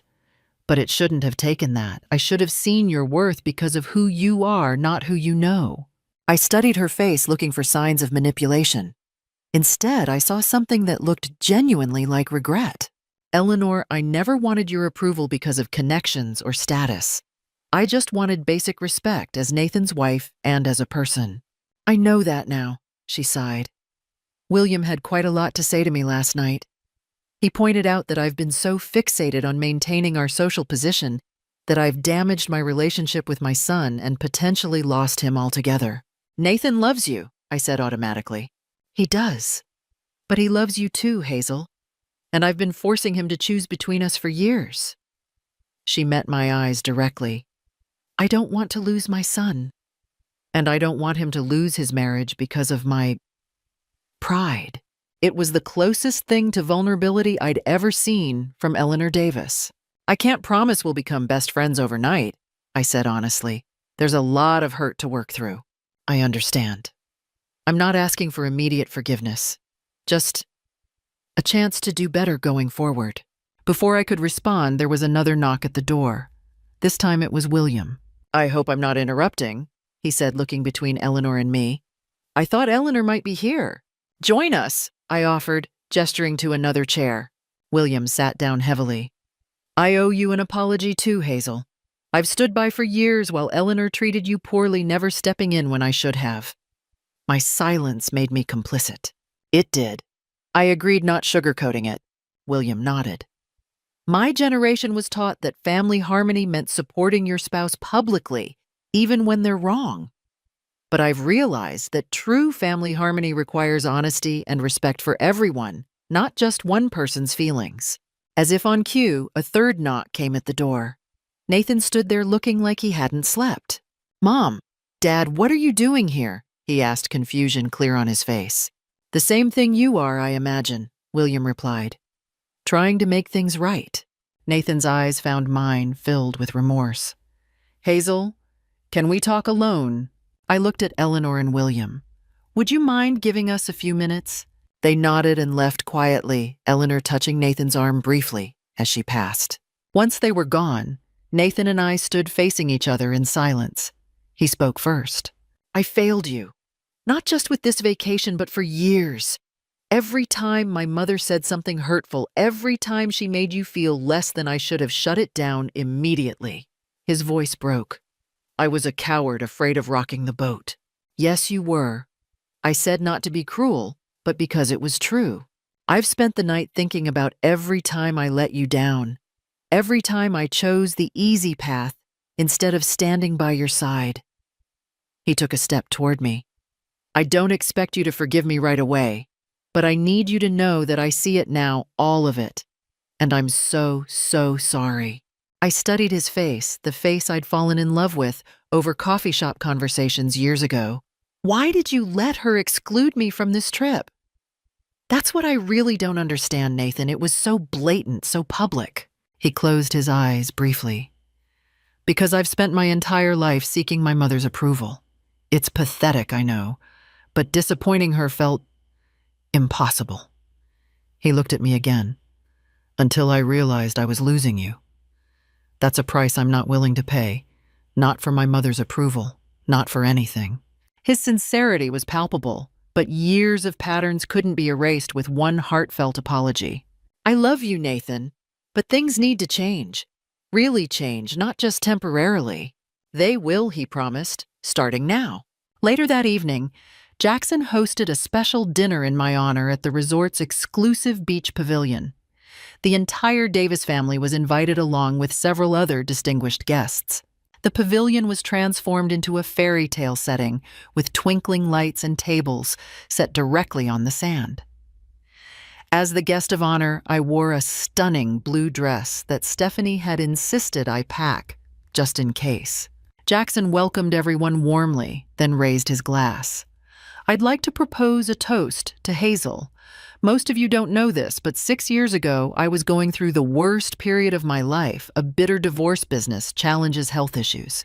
Every morning, I'd drag myself to a small coffee shop in Seattle where Hazel worked.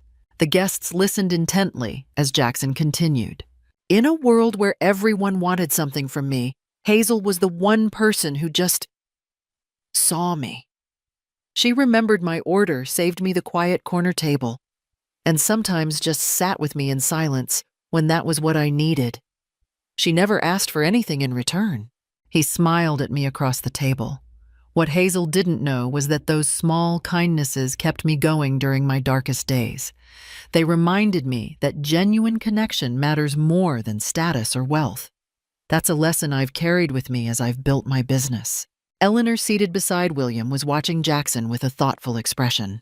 To Hazel, Jackson concluded, raising his glass higher, a reminder that how we treat people when we have nothing to gain reveals our true character. As glasses clinked around the table, Eleanor leaned toward me. He's right, you know. I've spent my life pursuing status connections, the right schools, the right neighborhoods, and somehow lost sight of what actually matters. Throughout the dinner, I watched the Davis family with new eyes. Grace and James chatting animatedly with Jackson about their travel photography hobby. Dominic introducing Allison to other guests with obvious pride. William telling stories that made everyone laugh. And Eleanor was different. Quieter, more observant. When a server accidentally spilled water on the table, she simply moved her purse and smiled reassuringly at the mortified young man. The Eleanor I knew would have made a scene. After dinner, as soft music played and guests mingled on the beach, Nathan found me standing at the water's edge. "Dance with me," he asked, holding out his hand. As we swayed gently to the music, the warm ocean breeze surrounding us, Nathan whispered, "I want us to start over, Hazel. Not forget the past, but learn from it. Build something stronger." "I'd like that," I said, resting my head on his shoulder. The remaining days of the vacation passed in a blur of beautiful moments. Snorkeling through coral reefs teeming with colorful fish. A sunset cruise where dolphins played alongside our boat. Quiet walks on the beach with Nathan rebuilding our connection. Eleanor and I weren't suddenly best friends, but something had fundamentally shifted. She made genuine efforts to get to know me, asking about my family, my college experiences, my career aspirations. I found myself sharing stories I'd never thought she'd want to hear. On our last night at the resort, the family gathered for a private dinner on the beach. As we sat around the table, I realized we were laughing together in a way we never had before. "I propose a new tradition," William announced. "Annual family vacations where everyone is present and equal. No exceptions." "Hear, hear," Grace agreed, raising her glass. Eleanor looked around the table, then directly at me. "I'd like to propose something too. When we return home, I'd like to host a proper welcome dinner for Hazel. 3 years late, but better late than never." The significance of her gesture wasn't lost on anyone. This wasn't just about a dinner, it was Eleanor publicly acknowledging me as part of the family. "I'd like that," I said, meaning it. 6 months after returning from the Maldives, Nathan and I were still in marriage counseling, working through the patterns that had damaged our relationship. It wasn't always easy, but we were committed to creating something healthier. Eleanor had surprised everyone by actually following through on her promises. The welcome dinner she'd hosted was elegant, but warm with touching speeches from both her and William. She'd even invited my parents, making genuine efforts to include them in conversations. Most surprisingly, she'd started therapy herself. At my age, it's about time I examine why I've placed so much value on appearances, she told me during one of our now regular lunch dates. A year after the Maldives trip, with Jackson's encouragement and investment, I opened my own specialty coffee shop in an up-and-coming Seattle neighborhood. The grand opening was attended by the entire Davis family, with Eleanor proudly introducing me to her friends as my brilliant daughter-in-law, the entrepreneur. As I look back on that fateful family dinner, where Eleanor excluded me from the vacation, I realize it was actually a blessing in disguise. It forced a confrontation that had been brewing for years. It brought painful patterns into the light where they could finally be addressed. I learned that standing up for yourself doesn't have to mean burning bridges, that sometimes the people who hurt you are capable of change if given the right motivation and opportunity. That forgiveness isn't about forgetting the past, but about not letting it control your future. Most importantly, I learned that belonging isn't about being accepted by others, it's about accepting yourself first. The coffee girl had always been worthy of respect. I just needed to believe it strongly enough to demand it. Have you ever had to stand up to a difficult family member? How did you handle it? I'd love to hear your stories in the comments below. And if you found value in my journey, please hit that like button, subscribe to my channel, and share this video with someone who might need to hear that they deserve respect too. Thank you for listening. And remember, your worth isn't determined by anyone's opinion of you, not even family.